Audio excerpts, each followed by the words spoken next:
so many pictures on Facebook of the koalas with the burnt hands, people sending mittens or making mittens for them now. To help, yeah, I know they're an endangered species now, and just all the videos of people, firefighters trying to help them, giving them water. It's just devastating to see all the destruction there from the fire season.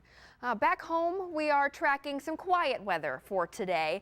No big changes here. We'll see a good mix of sunshine and clouds through the afternoon. Temperatures topping out in the low 40s. Front moves through overnight. That's going to bring some snow showers overnight into the early morning hours on Wednesday. That could cause a couple travel problems for you. And then our next big thing, heavy rain heading into the weekend. So right now, as I mentioned, we've got a good mix of sunshine and clouds out there. Disruptive weather, though, for your Wednesday morning. Let's walk you through the rest of the day today. As I mentioned, we'll be topping out in the low to mid 40s, clouds moving in. You can see a little bit of light snow trying to make its way along the lakeshore here. This is ahead of this front that's going to slide by from the north. You can see through the early morning hours, this is where we can see a line of snow between about 3 a.m. and 6 a.m. So those early morning commuters could be dealing with some visibility problems there, especially traveling along 90. Lake enhanced snow out to the east of Cleveland. That's where we'll most likely see a couple inches of accumulation. So a little bit of a dusting on the roadways for those areas for the morning commute as well. Also can't be ruled out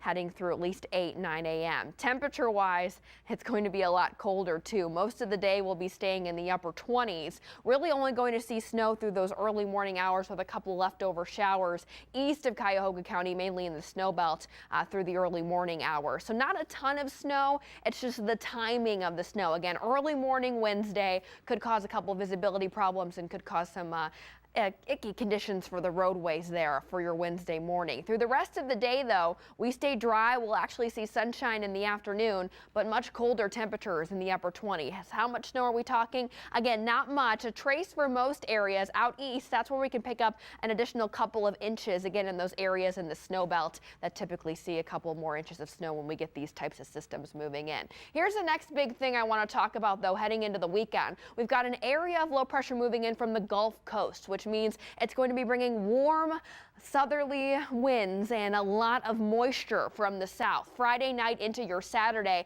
heavy rain. Temperature wise will be near record breaking highs, pushing towards 60 degrees on Saturday, but it is going to come with an awful lot of rain, anywhere from 3 to 4 inches in some spots, possible just through the weekend. That means we could see some areas of localized flooding, also streams, rivers, things like that we'll be keeping a close eye on for. Right now through Saturday, as I mentioned, record warm temperatures. We don't have to worry about snow yet, but as we head through the overnight Saturday into Sunday, that's where we could see a couple of flakes mix in. Not too concerned about that. The biggest concern, though, going to be that potential for flooding because of the heavy rain moving in on Saturday. So not much winter weather aside from tomorrow morning. The only day that looks like a day in January is really tomorrow. We have Wednesday, high of 30, snow in the morning, and then that heavy rain with near 60-degree temperatures moves in for the weekend. Yeah, pretty rare to see a temperature that's almost 60 degrees. Right, a lot of up and downs on the forecast.